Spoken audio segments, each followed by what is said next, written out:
Vai pegar mais simples. Celina chegou também. Então, agora vamos colocar aqui em tela cheia. Tá aparecendo certinho aí para vocês, gente? Sim. Tá? Deixa eu fazer outra coisa aqui também. Se vai ficar melhor para vocês assim, ó. Ah, mas aí eu não consigo. Não, eu tenho que ficar na tela normal. Eu não posso ficar em tela cheia, senão daí eu não vejo a barra de ferramentas para abrir as outras telas. Muito bem, gente. Então, tá gravando certinho, deixa eu ver, tá gravando certinho, então vamos então iniciar aqui o nosso estudo. Boa noite para todos. Hoje é o nosso encontro de número 19, estudando esse livro. Nós estamos no capítulo 4 da primeira parte, um dos capítulos mais tristes do livro, que é o capítulo que fala sobre a varíola, e ainda faltam 3 capítulos para a gente terminar a primeira parte. No próximo capítulo chega Alcione, né, a uma nova reencarnação de Célia, mas a gente ainda vai passar por momentos muito difíceis desse livro, tá bom? E então, eu agradeço pela companhia de vocês mais uma vez, e para dar início às nossas atividades dessa noite, vou pedir para Marlene fazer a prece de abertura. Pode ser, Marlene? Pode ser, sim, Maruísa. Boa noite a todos. Vamos levar o nosso pensamento a Deus, nosso Pai. Está me ouvindo, Maruísa? Vamos, sim. Tá.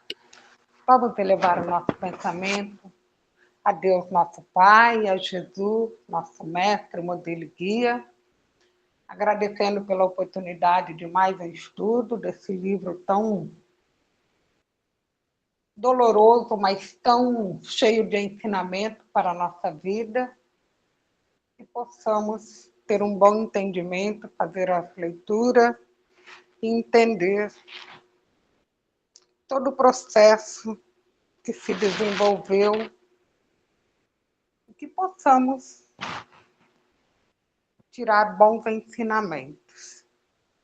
Que os nossos amigos, bons amigos espirituais, que porventura estiverem no ambiente de nossa casa, possam nos acompanhar, auxiliar os espíritos necessitados de ajuda, e que possamos ter um bom estudo. Jesus nos ilumine e nos proteja. E assim seja. Graças a Deus. Então, tá bom. Então, eu vou fechar, então, aqui a janela do PowerPoint, voltando aqui no Google, fechar aqui também, e agora vou abrir a tela do texto para a gente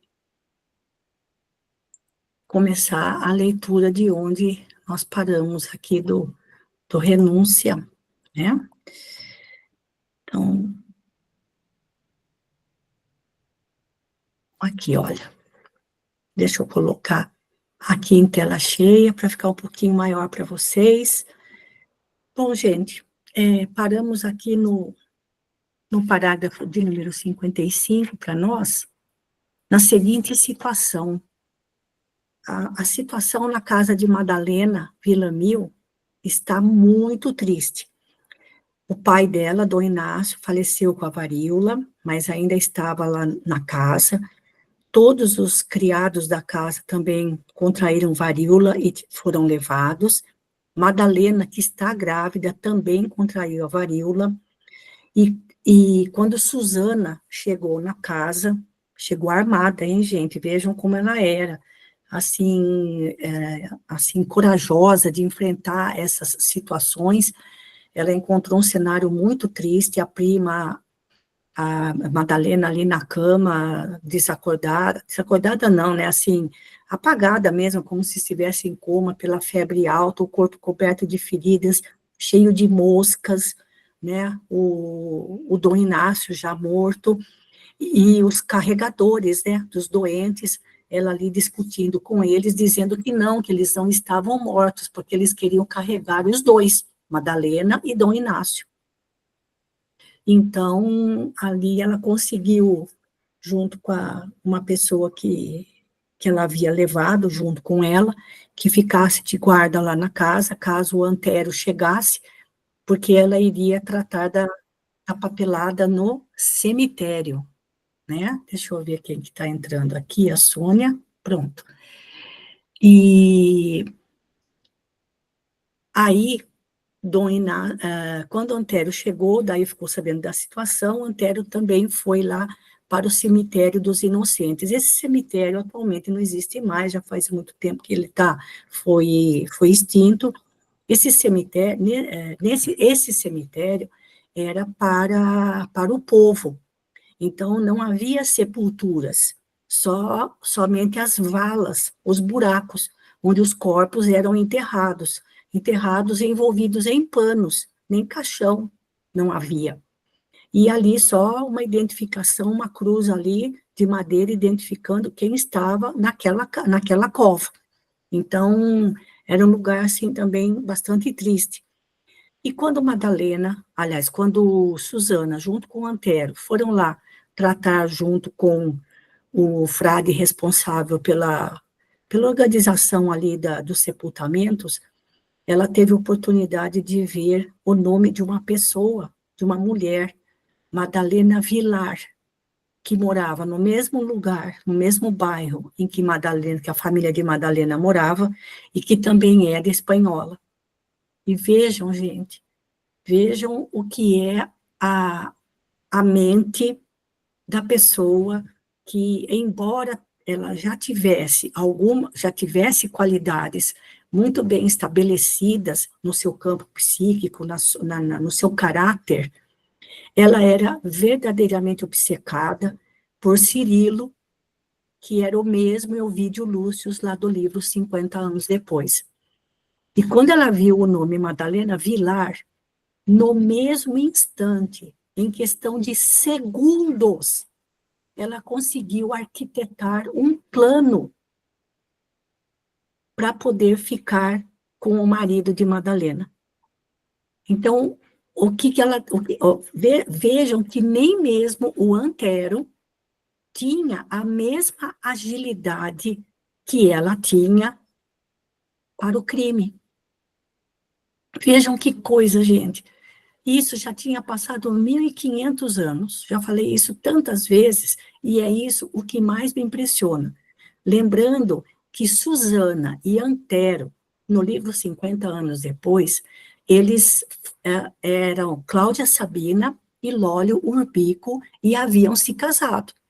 Mas foi um casamento de conveniências a pedido do imperador Adriano, não havia sentimento afetivo nenhum entre os dois, tanto é que cada um levava a sua vida.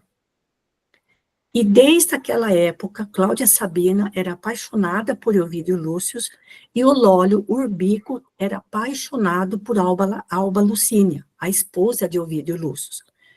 A mesma Madalena Villamil de hoje e o mesmo Cirilo Davenport de hoje. Então, os dois continuavam nutrindo aquela mesma paixão que eles consideravam como sendo o grande amor da vida deles. Só que tem uma diferença. Nem mesmo o Lólio Urbico, que assediou tanto a Alba Lucínia, enquanto o marido trabalhava fora de casa, de propósito, com o imperador Adriano, de propósito, que eu digo, por causa de Cláudia Sabina, que queria separar o casal, nem mesmo o Lólio Urbico, agora Antero de Oviedo, tinha a mesma propensão para o crime como Cláudia Sabina tinha. E agora, como Susana, continuava com essa mesma, vamos dizer, com essa mesma habilidade. Quando ela viu o nome, em questão de segundos, ela já bolou um plano, e um plano sórdido. Então, com uma boa quantia de dinheiro, ela convenceu o frade a corrigir o nome, dizendo que o nome estava errado, não era Madalena Vilar, era Madalena Villamil. Então, para todos, oficialmente, Madalena Villamil tinha morrido por causa da varíola, certo?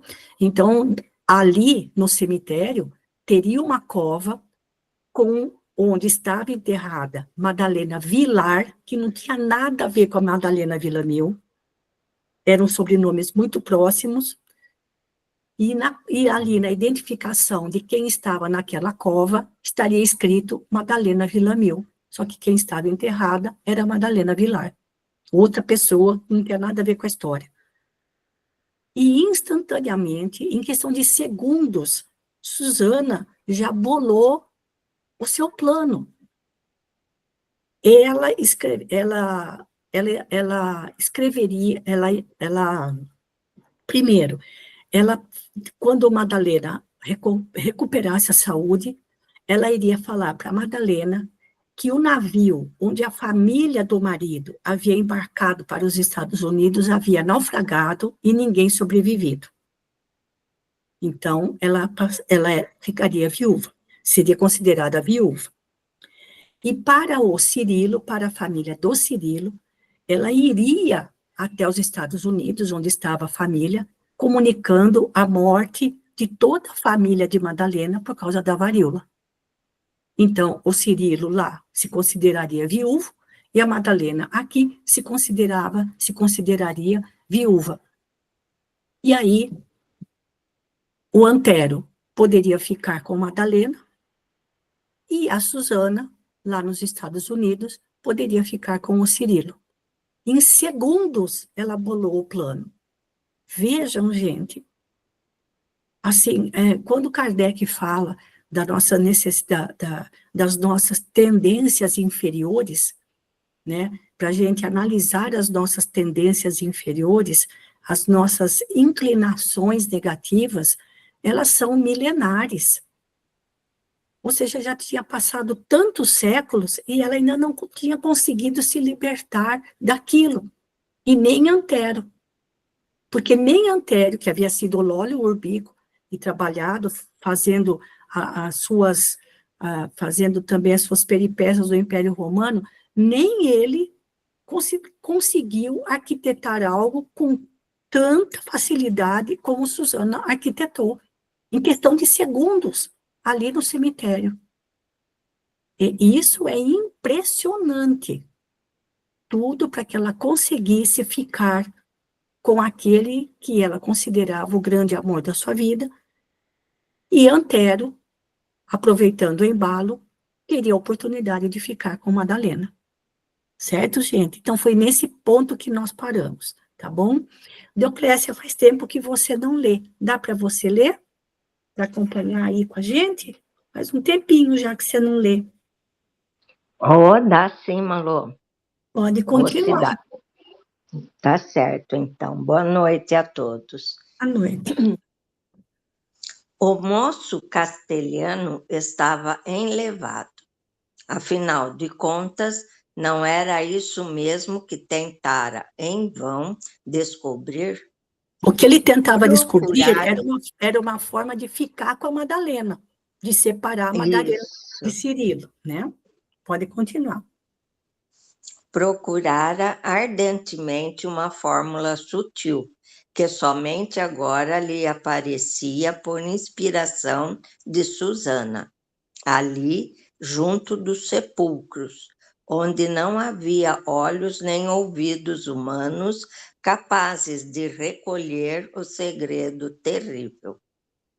Olhar fixo, abstraído de quaisquer outras cogitações, ele experimentava a renovação dos recalcados impulsos. A sugestão dava-lhe a vitória. Sentiria prazer em comunicar a Madalena que o marido se abismara no turvelinho das águas insondáveis. Levá-la-ia à Espanha e de lá, se possível, demandariam a América do Sul, cheia de lendas fantásticas. Daria largas ao espírito aventureiro que lhe palpitava nas veias. A prima, em breve, Se escapasse a varíola, teria uma criancinha necessitada de proteção paternal. Dar-lhe-ia essa proteção. E aos seus olhos afigurava-se incrível que Madalena lhe repelisse a afeição em tão duras circunstâncias. A filha de Jacques acompanhava-lhe a expressão fisionômica visivelmente satisfeita. Como a despertar de um sonho, o moço acentuou. Magnífica inspiração. Há 2 dias buscava em vão um meio de reconstituir minha tranquilidade. Realizando esse plano, já não serei o mais desgraçado dos homens. Ainda bem, retrucou a jovem em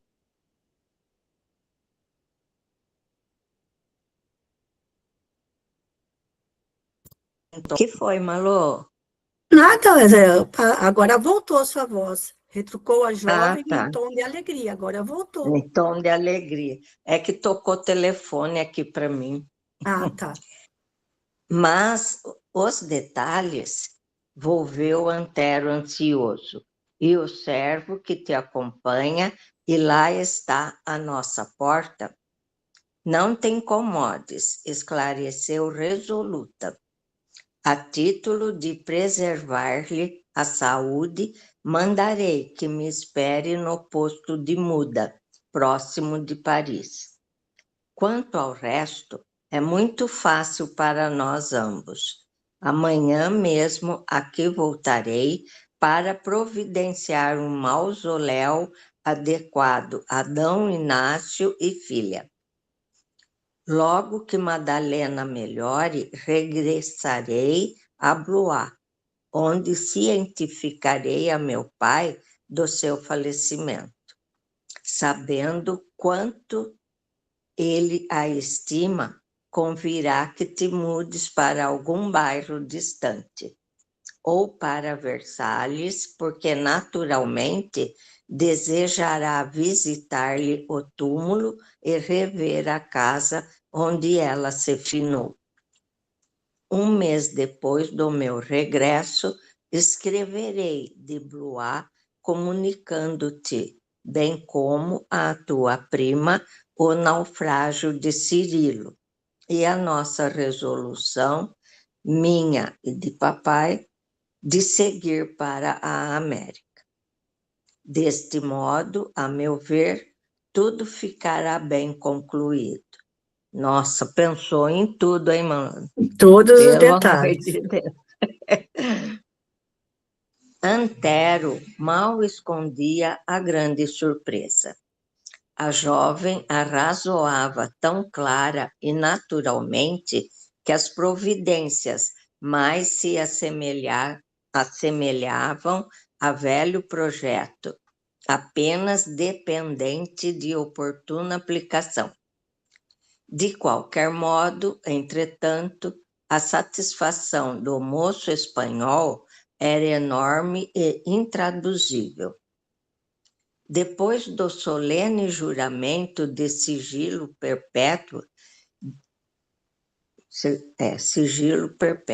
dirigiram-se ao oratório do abade superintendente, a quem Susana falou nestes termos. Reverendo Montreuil, é isso? Montreuil, desejamos um grande obséquio da sua parte. Dizei sem receio, retrucou o interpelado com benevolente sorriso. Antero parecia hesitante. A jovem prosseguiu. Por nossa infelicidade, perdemos ao mesmo tempo um tio e uma prima, e desejaríamos que seus túmulos ficassem fronteiros. Isso não é difícil, retrucou o eclesiástico, mas como talvez não ignorem, as autoridades religiosas ordenaram a abertura de certa zona do cemitério aos que possam concorrer para as nossas obras pias com os óbulos mais vultosos. Só que aqui pias, gente, é no sentido de piedosas, Ah, tá? agora deu para entender melhor, né? Isso. Concorrer para as nossas obras pias, obras piedosas, então, né? Uhum. Tão piedosa como os óbulos mais vultuosos. Ou seja, se você quer um lugar especial no cemitério, você tem que pagar, Tem certo? que pagar, e não é Isso. pagar pouco, né? Não, não é. Assim sendo, poderemos atender ao vosso desejo, mas isso custará mais 50 francos. Pagaremos de bom grado, declarou o sobrinho de Dom Inácio, mais animado. Agora, reverendo, ainda um outro favor, acrescentou a filha de Jacques resolutamente. Precisamos ver o local em que foi sepultada Madalena Villamil, nossa prima, na data de ontem. Nossa, que frieza, meu Nem Deus do fale. céu. O abade tomou maquinalmente o caderno e perguntou: Madalena Vilar? Há evidente equívoco, interpôs a moça, acompanhando a leitura. O nome de família é Villamil. Rogo-lhe o obséquio de uma corrigenda. O superintendente esboçou um sorriso e explicou. A retificação, porém, custa mais 50 francos.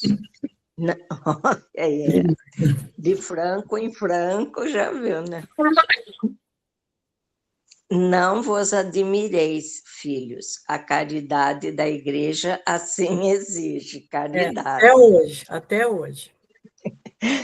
Do melhor grado, redarguiu Susana sem vacilação.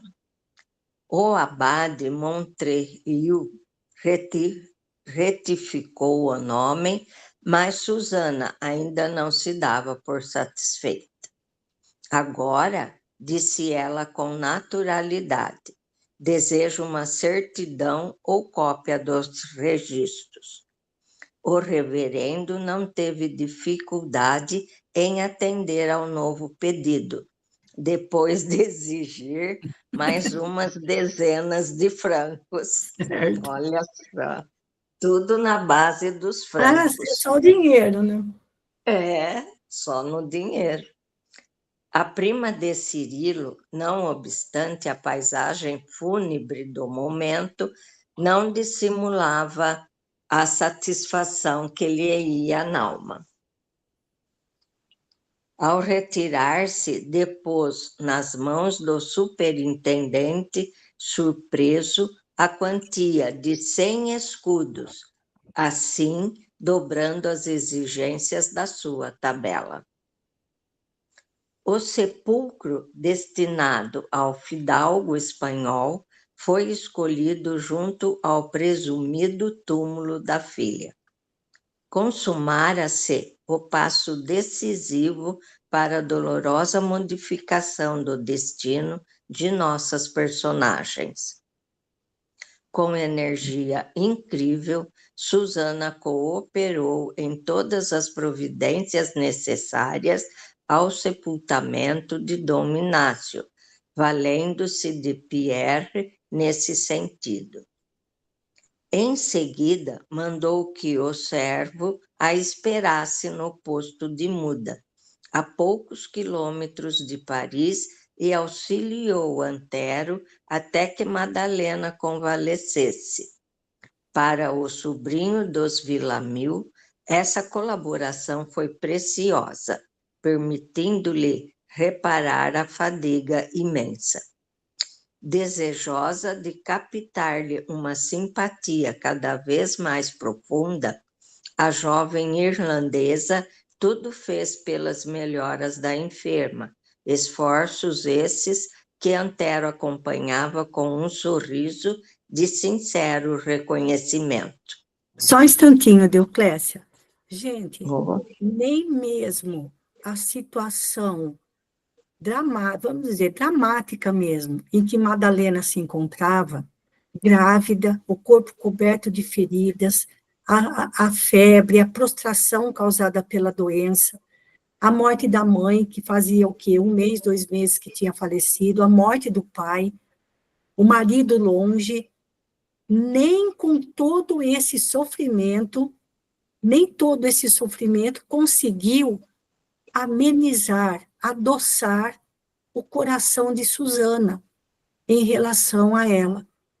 Tudo que ela fez para que Madalena pudesse se restabelecer da varíola, ela fez fingidamente, fingindo dedicação. Nem com todo o sofrimento de Madalena, o coração de Susana teve compaixão daquela moça.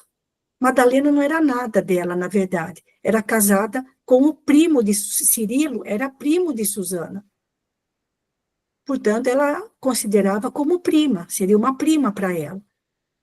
E nem com todo o sofrimento pelo qual aquela família passou, sobretudo Madalena, nem isso conseguiu adoçar ou encher o coração de Susana de compaixão pela situação de Madalena. E ainda mais, iria colaborar para que o seu sofrimento aumentasse mais ainda, quando comunicasse a falsa notícia do naufrágio da família do seu marido. Como, vejam, gente, se de um lado ela sabia ser extremamente prestativa, ela ainda tinha essa tendência mórbida, a total falta de compaixão. Ela não pegava numa arma para matar, mas as suas atitudes matavam a vida dos outros, matavam as esperanças dos outros. Isso é uma coisa assim que me chama a atenção. Madalena, com todo o sofrimento pelo qual ela estava passando, nem por um instante Susana sentiu compaixão por ela. E não foi à toa que elas estavam próximas uma da outra, justamente para que Susana mudasse o seu olhar, mudasse o seu modo de sentir em relação a Madalena, a quem ela já odiava há mais de 1.500 anos, porque era casada com um homem da vida dela. Então, toda aquela prestação de serviço para cuidar de Madalena, enquanto ela estava ainda ali debaixo da prostração causada pela varíola, né, de arrumar a casa, os cuidados, a alimentação, a higiene, tudo aquilo era falso, gente. Tudo aquilo era falso. Toda aquela prestação de serviços ali, todos aqueles cuidados. Nem isso fazia com que o seu coração se enchesse de compaixão por Madalena. Vejam como era essa pessoa, né? Pode continuar, Deoclésia. Ao fim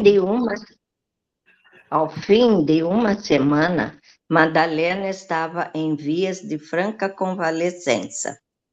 A morte do genitor causara-lhe profunda consternação, mas a esperança de reunir-se em breve ao esposo renovava-lhe as energias. Sim, porque qual era o pensamento dela? Bom, meus pais já faleceram, então agora eu posso pegar uma embarcação e ir para os Estados Unidos e passar a viver junto com meu esposo.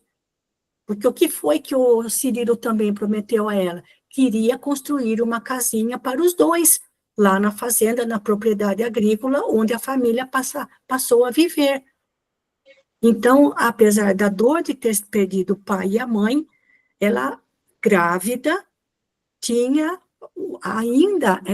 ela tinha essa esperança, e uma esperança que trazia alegria para o seu futuro. Olha, coitadinha, gente. E não ia demorar muito para ela receber a notícia mentirosa por parte de Susana de que o marido tinha naufragado. Certo? Pode A continuar. gente não sabe nem classificar essa Não, maldade da Susana, né? é assim Não dá para... é uma verdadeira obsessão que ela tinha por aquele espírito. Pode até ser que, ao longo dos séculos, ela até tenha se relacionado com outras pessoas em outras encarnações, mas bastava ela encontrar com aquela pessoa de novo, bastava ela se encontrar com aquele espírito novamente, para que toda aquela paixão que ela sentia por ele viesse à tona, a ponto de ela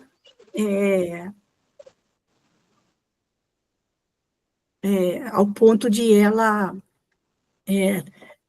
ter a... Deixa eu ver aqui, gente, se é a minha bateria aqui que está acabando, porque ficou tudo preto aqui. Espera um pouquinho, deixa eu pôr aqui rapidinho a bateria. Pode continuar lendo, Deoclésia. Eu vou rapidinho aqui colocar a bateria. Ante suas perguntas afetuosas, Susana explicava que o pai não pudera vir a Paris por ter sido igualmente empestado, mas haveria de o fazer tão logo lhe o permitissem as forças restauradas. E Cirilo perguntou, logo que voltava a si do estado delirante: não há em Blois notícias de sua chegada à América? Por enquanto, nada de positivo, esclarecia a outra. Mas, ensaiando a trama do criminoso drama, acentuava: amigos recentemente chegados do... Sobe um pouquinho, Malô, faz favor. Amigos recentemente chegados... Precisa subir um pouco, Malô. Amigos recentemente chegados do Ulster afirmaram-nos que 2 embarcações do capitão Clinton haviam naufragado no litoral da colônia distante. Mas, até agora, temos esperado ansiosamente informes detalhados do sinistro. A pobre senhora retrucou, muito pálida: como isso me assusta! Espero em Deus nada haja acontecido de mal, pois de há muitos meses venho entregando Cirilo à proteção da Virgem Santíssima. Também eu, retrucou a jovem, estou certa de que a providência divina não nos esquecerá. Nossa Senhora! Sobe um pouquinho, Malô, faz favor.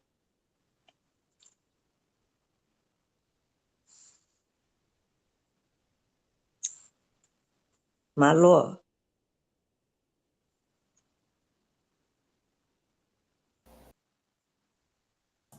Meu áudio estava fechado. Pronto. Ah, tá. Agora então, sim. Sobe Não, pera um sobe pouquinho, um pouquinho. Clécia. Eu vou passar a leitura para outra agora, tá bom? Vou passar para tá outra, bom. assim você descansa um pouquinho. Já são 8h05, vamos passar para outro para ler mais um pouquinho, tá ok? Vejam, Malô. Obrigada, viu? Vejam que Eu que ela... agradeço a oportunidade. Tá certo. A Susana já estava preparando o terreno, né, gente? Porque o que ela falou era mentira. Mas ela já estava preparando o terreno ali, deixando, de alguma forma, deixando Madalena alarmada, né, gente? Porque se já tinha acontecido alguma coisa de naufrágio com alguma embarcação, também haveria ali o risco de acontecer o mesmo com a embarcação da família do marido dela, né? Então, vejam que nesse ponto aí, Susana já deixou a Madalena com a pulga atrás da orelha, né? E com essa preocupação a mais. Então, tá bom. Então, vamos adiante. Quem também faz tempo que não lê é a Sônia. Sônia, você quer ler um pouquinho? Já está tranquilo para você? Faz bastante tempinho aí que você também estava aí com a dengue. Quer ler um pouquinho, Sônia?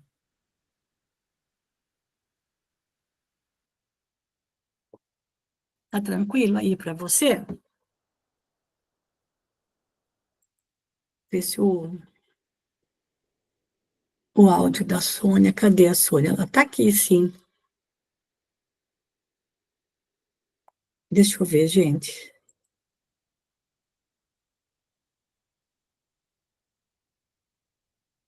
Só que o áudio dela não está abrindo.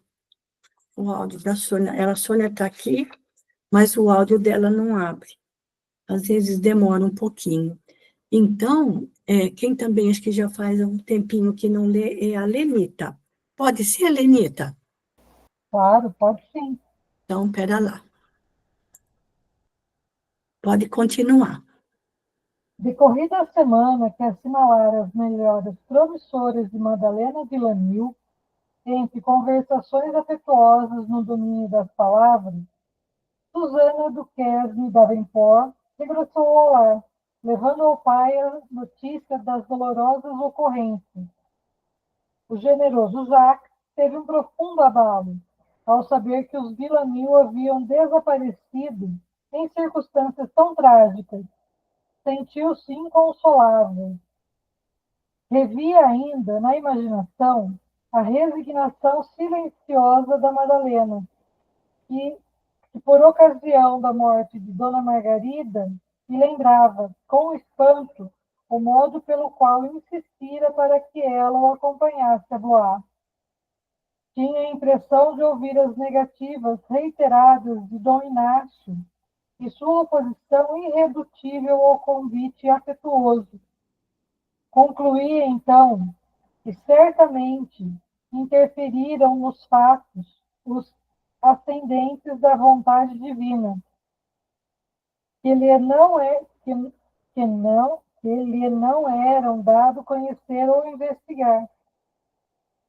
Durante um mês, não deixou um só dia de confungir-se em dolorosas recordações, e estava, na verdade, exausto. Enfraquecido pela enfermidade cruel, a convalescença parecia prolongar-se indefinidamente, pela sua invariável tristeza. A retina dos olhos fatigados desdobrava-se a fila dos alunos mortos. Muitas crianças de Blois haviam sucumbido, nada obstante a relativa benignidade do mal nos ambientes campesinos. O bondoso educador pensava na reabertura das aulas, grandemente apreensivo. Um dia, a filha se aproximou de seu banco, entre as árvores farfalhantes do parque, e dirigiu-se a palavra comovidamente. Papai, tudo tenho feito para que seus sofrimentos sejam atenuados e suas lágrimas menos abundantes. Ah, filha, não te incomodes por mim, exclamou em tom de surpresa resignação. As lágrimas que menos dilaceram a alma devem ser as que nos caem dos olhos, aliviando o coração. Hoje, porém, noto que o Senhor está mais triste, acrescentou afetiva. A resposta do senhor Antero de Oviedo, descrevendo-me os derradeiros sofrimentos de Madalena, muito me comoveu. A pobrezinha deveria ter padecido muito antes de entregar a alma a Deus. De qualquer modo, porém, esta carta veio encerrar o capítulo das minhas preocupações, pois nutria certas dúvidas relativamente à criança. Agora fico sabendo que a primeira flor do matrimônio de Cirilo não chegou a desabrochar. E enquanto ele enxugava as lágrimas, Susana acrescentava: Meu pai, nunca experimentei tanta angústia em França como agora. Em cada canto tenho a impressão de contemplar fantasmas de amargura, a perseguirem-nos sem trégua. Não lhe parece razoável a ideia de nos juntarmos aos nossos parentes lá na América? Aqui em Blois, desapareceram com uma peste devastadora os alunos que mais o compreendiam. Carolina parece não se lembrar mais de nós. E quanto aos laços que prendiam Cirilo a Paris, restam apenas 2 túmulos tristes no cemitério dos inocentes. Jacques Davenport fitou a fila lacrimosa e exclamou: Tens razão. Olhou o recinto enorme e silencioso. Pareceu escutar atento o sussurro das frontes balouçadas pelo vento e falou: Quando Cirilo partiu, outros eram os meus planos. Mas agora, meu velho parque também está morto. O frio mais doloroso é o da desilusão e da saudade, minha filha. Susana não insistiu. Compreendeu que aquelas palavras equivaliam ao compromisso firmado para o futuro. Daí a 2 meses, pai e filha realizavam uma romaria ao túmulo de Madalena. Providenciaram para que fossem as sepulturas assinaladas por lousas preciosas. Sobre as de Dom Inácio, o professor de Blois mandou colocar uma cruz, mas identificando a campa onde supunha descansar aquela, quem amara como filha, elegeu para ornamentá-la a formosa figura de anjo, trazendo na destra um róseo coração, atravessado por um punhal, ignorando a extensão do grandioso símbolo. Também mandaram gravar epitáfios de saudade e fé em frases afetuosas. Jacques fez ainda questão de visitar a casa em Santo Honorato, onde se havia desenrolado os lutuosos acontecimentos. Encontrando-a fechada, indagou da vizinhança relativamente aos criados, uma vez que Antero de Oviedo, na missiva que lhe enviara para Blois, datada de Versalhes, participava a decisão de regressar à Espanha dentro de poucos dias. Fabiana havia falecido, mas outra serva e o lacaio haviam conseguido escapar à morte. O professor também procurou visitá-los na residência de Santa Genoveva, onde trabalhavam, sendo que ambos se diziam informados por Antero do falecimento da jovem senhora e do velho patrão, cuja perda recordavam chorosos. Em Paris, após o regresso de Susana para Blois, a situação continuou muito mais triste e estranha para Madalena, incapaz de avaliar toda a trama dolorosa que lhe negrejava o destino. Seu estado geral melhorou. No entanto, segundo privara o padre Bourget, os pés lhe ficaram inertes, quase paralíticos. Enquanto se mantinha imóvel, as dores se atreguavam, mas se tentasse soerguer-se e andar, logo reapareciam as sensações estranhas, forçando-a a sentar-se no leito. O primo, porém, desfazia-se em atenção e desvelos. Tão logo voltou Susana à casa paterna, ele providenciou a mudança para Versalhes, com assentimento da enferma. Ela mesma, ansiosa por outro ambiente e crente de que isso lhe atenuaria o mal-estar orgânico. O sobrinho de Dom Inácio ainda notificou as relações mais íntimas dos Villamil, como, por exemplo, as famílias de Colette e Cecília. O passamento do velho fidalgo e da filha, acrescentando informações sobre a situação dos respectivos túmulos no cemitério dos inocentes. Aos vizinhos, fez constar os mesmos informes com mensagens verbais aos velhos servos, caso escapassem dos martírios da Rua do Forno. Asseguradas todas as providências de conformidade com a sua argúcia psicológica, tratou da mudança para Versalhes, efetuando-a alta noite e valendo-se da confusão ainda reinante no bairro desorganizado pelas consequências da epidemia devastadora. Ao raiar de um lindo dia, Antero chegou com a convalescente à pequena cidade da corte, onde se instalou numa casa confortável dos arredores. Então, vejam só, gente, para compreender, então, o que aconteceu. Susana voltou para Blois, junto com seu pai Jacques, e concordaram de irem embora para a América. Antero, por sua vez, avisou os poucos conhecidos de Madalena de que ela, Madalena, e seu pai, Dom Inácio, haviam falecido por causa da varíola. Até mesmo aos criados que sobreviveram, né, à varíola, informou, disse as mesmas coisas, de que a Madalena e o Dom Inácio tinham falecido. E tratou de se mudar para Versalhes, uma cidadezinha próxima a Paris, levando Madalena com ele. Só que Madalena ficou com uma sequela da varíola. Os pés dela não ficaram assim, ficaram tortos. Então, ela também não tinha um amparo seguro para poder andar. Ela passaria para o resto da vida a ter muitas dificuldades para caminhar.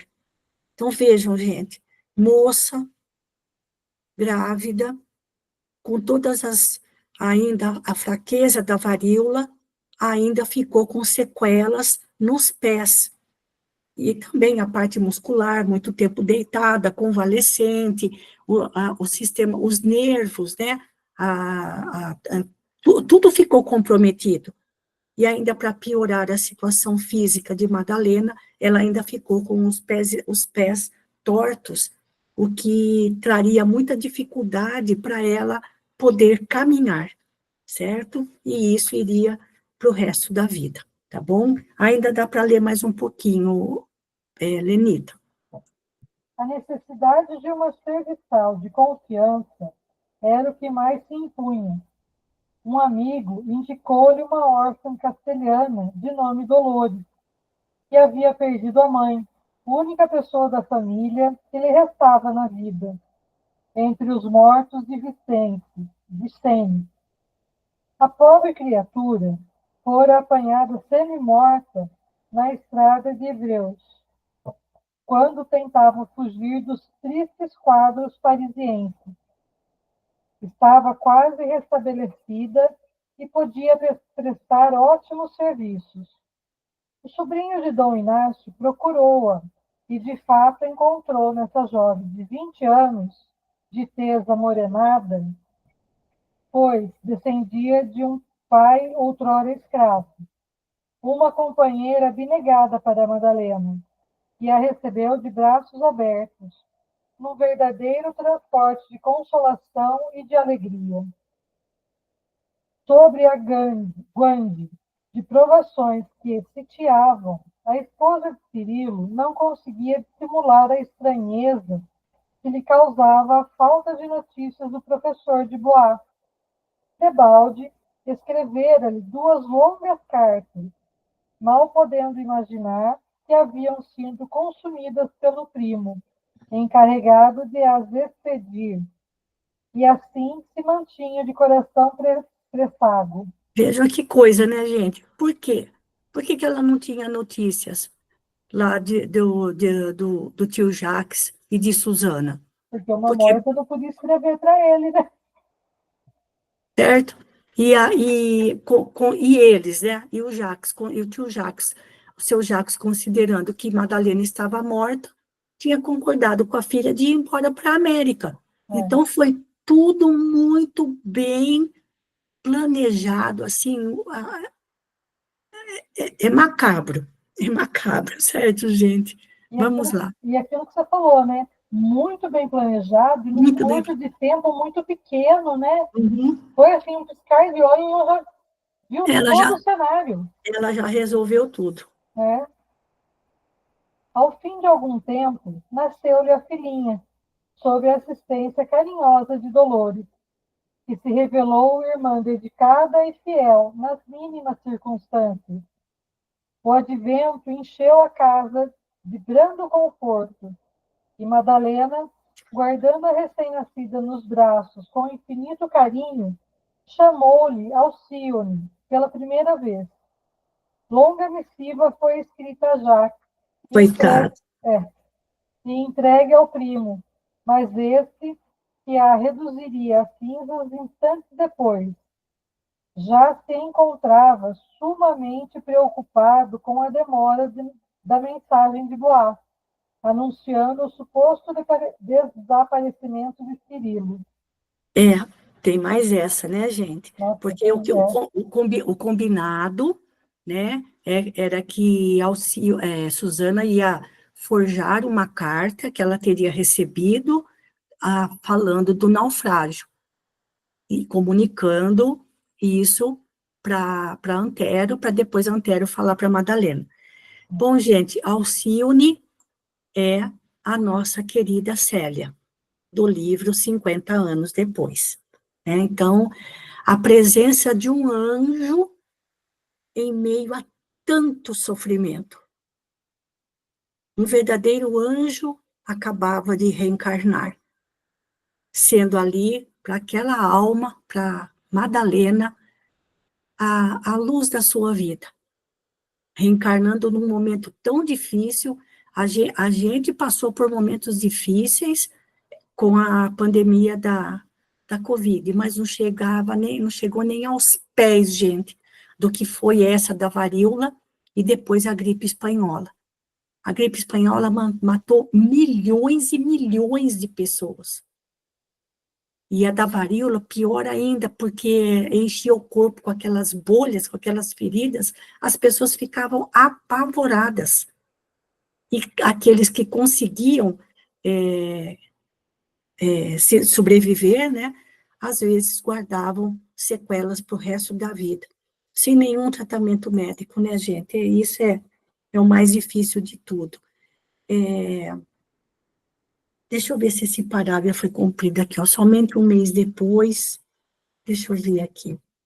Acho que esse parágrafo é curtinho, ainda dá para ler mais um pouquinho. Tá. São 8h25. Uhum. Somente um mês depois do nascimento da menina, chegava a Versalhes longa carta de Susana, participando em nome de Jacques o suposto falecimento de Cirilo Davenport. A missiva desdobrava-se em considerações dolorosas, ao mesmo tempo em que procurava confortar a viúva na sua grande dor. A jovem comunicava igualmente que havia resolvido mudar-se para a Irlanda, onde o pai desejava juntar-se a alguns parentes e lá esperar o termo de vida. Prometia escrever-lhe futuramente, dando informes mais minuciosos da nova situação. Antero, fingidamente comovido, leu a carta à pobre moça, que não desejava outra coisa senão morrer ali mesmo, na imensidade da sua desdita.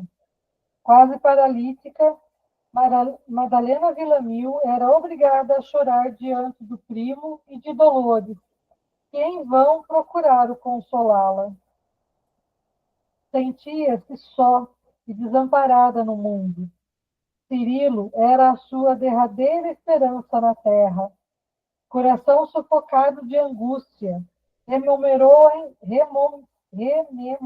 a infância, a primeira juventude, cheia de cuidados por sua mãe, e lembrou a figura do mendigo de Granada, que lhe pregustera dos sabores e amarguras do porvir.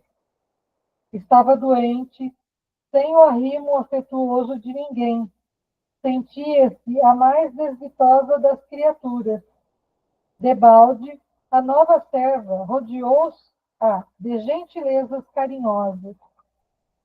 À noite, Antero aproximou-se fundamente sensibilizado e falou com brandura. Madalena, nem tudo está perdido. Nada mais me resta, murmurou entre lágrimas. Tenho lutado corajosamente contra a adversidade, mas agora... O primo sentou-se ao lado e continuou. És moça, e Deus não te negará saúde para reconquistares a felicidade que parece destruída. Poderás contar comigo em todas as circunstâncias. Também sou um homem, e não me faltam energias para vencer as lutas mais ásperas. Isso, nós vamos parar aqui, Lenita, já são 8h28, então vamos continuar esse drama na próxima semana, tá bom? Paramos aqui, então, no parágrafo 67, tá bom? Então, muito obrigada pela leitura, vou parar aqui o compartilhamento e voltar aqui no Google Meet, tá bom, gente?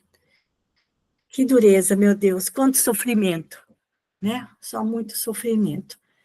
E para nós terminarmos, que já estamos quase aqui em cima da nossa hora, eu vou pedir para Celina terminar para a gente. Pode ser, Celina? Sim.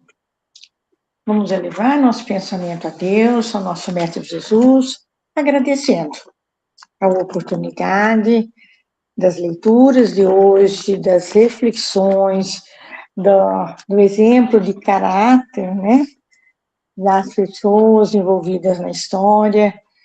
Que Deus nos abençoe na assimilação dos exemplos que a Madalena está nos dando de amor, de confiança, e a maldade do homem que ainda persevera. O quanto temos a melhorar, Senhor.